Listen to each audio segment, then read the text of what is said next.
Bwana Yesu asifiwe, watu wa Mungu.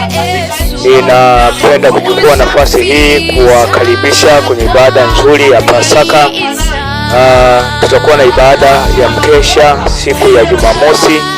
Tutaanza mida ya saa 3:30 mpaka muda wa saa 7 usiku. Kwa hiyo karibuni sana kwenye mkesha mzuri.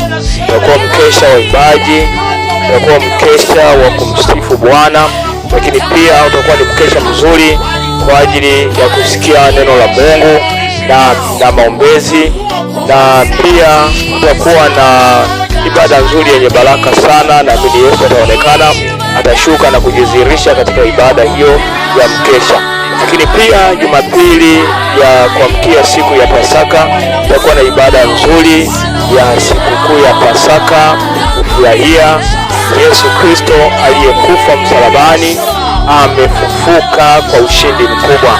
Naamini kabisa hata wewe kwako Yesu atafufuka.